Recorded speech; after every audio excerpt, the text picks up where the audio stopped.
The Trouble with Mirrors. The first story is funny, and the second one is more touching. Once upon a time, there was a farmer who had worked very hard for many years and saved up a nice amount of money. He lived in the countryside and had never seen a big city. An idea grew in his mind to visit Seoul and to buy some useful things for the house and some gifts for his family. His wife and daughters thought this was a wonderful ambition and gave him plenty of encouragement. One day in May, he was ready to leave on the great journey. His tearful wife warned him to look out for robbers on the road and to steer clear of any tempting distractions in the city. He in turn told her to lock the house up at night, nice and tight, and to make sure that the pigs were safe in their pen from tigers who loved to eat pork. His daughters begged him not to forget to buy presents, and he assured them that they would not be disappointed. And then he set off in high spirits on the long tramp to the splendid city of Seoul. After walking for 2 weeks, he arrived in the most amazing place he had ever seen.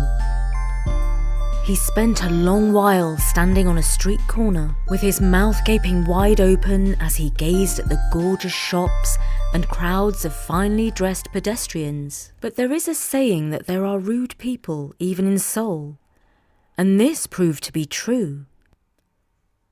Some witty citizens laughed at the country bumpkin. One boy told him that his mouth was like a bird box and something might fly into it.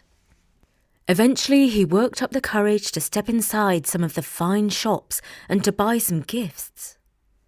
He was astonished by what he found, and not least by the prices. However, he bought plenty of pretty things for his wife and daughters, including silk, a fan, a box of hairpins, amber beads, and a comb made from tiger's tooth. That made him think of his pigs, and he hoped that they were safe at home from the marauding tigers. Finally, he went in search of something for himself. He found a shop that sold all sorts of metal and silver objects. The shopkeeper soon realized that the farmer was from out of town and decided to have some fun with him, as well as to make a nice sale. "Would you like to see something truly miraculous?" he asked. The farmer thought it was impossible to be more astonished than he already was that day, but he was willing to try. The shopkeeper led him to an object that was like an ornate round tray, only one side was covered with highly polished crystal. "This," said the shopkeeper, "is called a mirror. It contains spirits." The farmer peered into the mirror. He had never seen anything like it before. He found the face of a man about his age. He opened his mouth in astonishment, and the man in the mirror copied him. Then he pulled a face, and the man returned the compliment. So he went round the back of the mirror to see who was hiding there, but there was nobody. The shopkeeper understood that the farmer was totally unable to comprehend the wonder of the mirror, and he named a fancy price. Somehow he managed to guess exactly how much the farmer had left to spend on gifts, and then he added on a little bit more, because he knew that he would have saved money to buy food on the journey home. The farmer, who was completely overwhelmed by his experience, readily agreed to the extravagant purchase. 2 weeks later, the honest farmer arrived home, dusty from the road and rather hungry. Oh, how his family were delighted to see him and shower him with kisses. Before too long, the family sat down and opened all the wonderful presents. They were truly thrilled with all the pretty things and thanked the farmer over and over. He in turn was overjoyed to see the delight on their faces. But he decided to keep the mirror secret for now and hold back some fun for another day. However, his wife noticed that her husband had one more unopened box. The next morning, when he went out to inspect his prized pigs, she found the box behind his table. "What is he hiding from me?" she asked herself as she opened it. Inside, she found a mysterious and silvery object. "No wonder he tucked this away," she thought. "He must have paid a fortune for it." Then she turned it around and saw something that caught her totally by surprise. There was the face of a woman inside the object. The face stared back at her with eyes and mouth wide open. "Oh, this is terrible," she sobbed. "He's only brought back another wife from Seoul." The eldest daughter heard her mother's cries and dashed into the room. "What is it, Mama?" she asked. Her mother showed her the mirror, and then the daughter started to cry, for she discovered another young girl in the mirror. Soon, Grandma and Grandpa were in the room, and they saw an elderly couple in the mirror. Oh, how furious they were! Where would they all live? How would there be enough food for all these new family members? Who would do all the cooking for them? Just then, the good farmer returned to the house. As he came through the door, Grandma hurled the mirror at him. He ducked just in time, and the mirror slammed against the wall and broke. For a few moments, the farmer was dismayed as he looked at the tiny fragments of crystal. Then he began to laugh, because he understood how they had all been tricked by the mirror. At first, the family thought he had gone mad. But as he carried on laughing, they could not help joining in. And to the end of their days, they did not really understand what had been the magical secret of the troublesome mirror. In a moment, I'm going to tell you another story about a mirror, this time from Japan. So this is a story from Japan about a mirror. You will definitely recognize similarities with the first story, but about halfway through the story, the plot goes off in a different direction. I should warn you that it does take a tragic turn at one stage, and so if you are very sensitive, it might not be for you. One day, long ago, a father was about to set out on a long journey. He lived in a remote village and was heading for Kyoto, known far and wide as the city of purple hills and crystal streams. Before leaving, he sat down with his beloved wife and little girl to wish them goodbye. They were good-hearted people. The mother was crying, in fear that her husband would not return. Either he would be attacked by bandits on the way, or he would enjoy Kyoto so much that he would stay there and forget all about them. He laughed and assured them that he would definitely be back.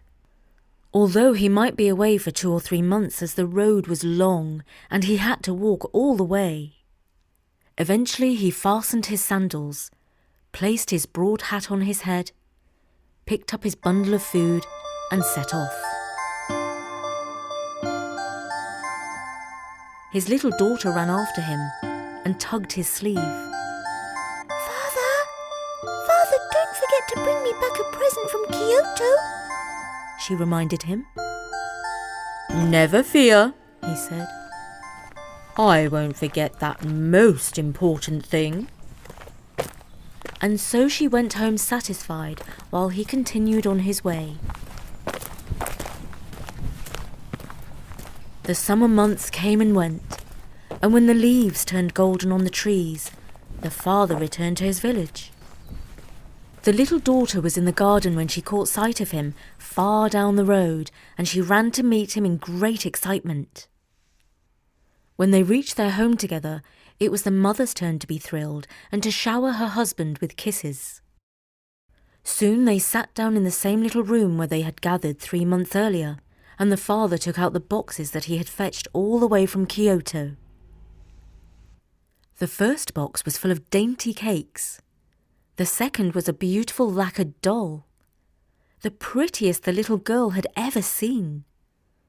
She loved her doll right away. And the third gift for the mother was something of a mystery. She opened a bamboo box, smiling as she wondered what it could be. Inside, she found a round silver object with a handle, shaped sort of like a large spoon. It was decorated with patterns of birds and leaves. On the reverse side, she found the clearest crystal. She peered into it and saw, to her astonishment, a female face. "Who is this woman?" she demanded to know accusingly. "You met her in Kyoto, didn't you? Why did you bring her picture back to me?" Her husband laughed. "This is not a picture. It is called a mirror, and the person you see is none other than yourself." "Oh," said his wife, still puzzled. She smiled and then stuck her tongue out, and the woman in the mirror did the same.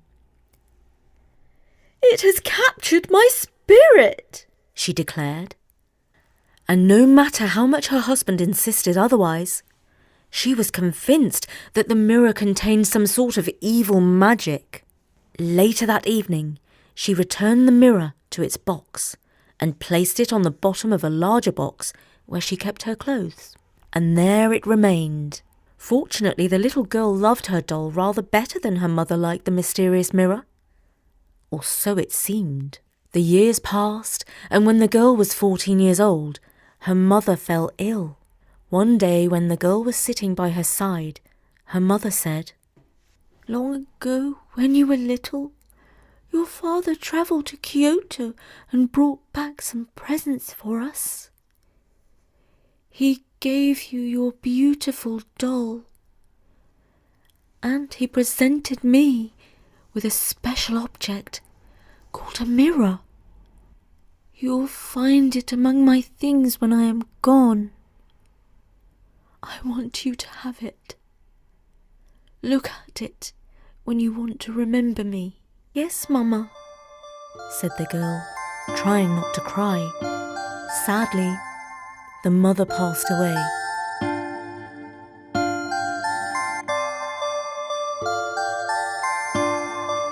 In time, after a period of mourning, the father found a new wife. He was overjoyed with his new partner in life. The daughter was not so thrilled. She did not get on particularly well with her new stepmother. Her father, who was besotted, sometimes forgot to pay attention to his daughter. There was, shall we say, some family friction. One day the girl was sitting in her room crying when she recalled her mother's words about the mirror. Where could it be? There weren't so many places that her mother could have hidden it. Soon she discovered its location, and she took it out of its box. Full of wonder, she held the lovely silver object in her hand and peered into the polished crystal. And there she discovered the face of her mother. Only she looked young and in the prime of life. "This mirror truly is magical. It has preserved the spirit and the looks of my dear mother." She returned the fantastical object to its box and hid it. From then on, whenever she was feeling low, she took the mirror out and gazed at the spirit of her mother. After a while, the stepmother suspected that the girl had a secret. One day, after they had a quarrel, the girl fled into her room, and the stepmother spied on her through a crack in the door. She saw her take something out of a box and peer at it. In a fury, the stepmother fetched her husband and said, "That daughter of yours keeps a secret image of me. Mark my words, she's up to no good. You can be sure she sticks pins into it to make me ill. I told you how my back aches. Although you have no sympathy, and it's her evil magic that is the cause." So the father pushed the door open, and the daughter hastily slipped the mirror into her sleeve. But he demanded to see what it was that she was hiding. Reluctantly, she handed the mirror to him. He held the long-forgotten gift in his hand. Memories came back to him of the happy day when he returned from Kyoto and sat with his wife and daughter and watched their faces as they opened the gifts. He looked at his daughter and saw how closely she resembled his first wife. He kissed her on the forehead and promised her that he would never forget the memory of her mother. After that, he spoke to his new wife and explained how his daughter felt. He never forgot how much he loved his daughter, who was the spitting image of his first wife. The stepmother was not so pleased, and she saw how close the father was to his daughter. She could not compete with that bond. So she made sure not to make any more false accusations.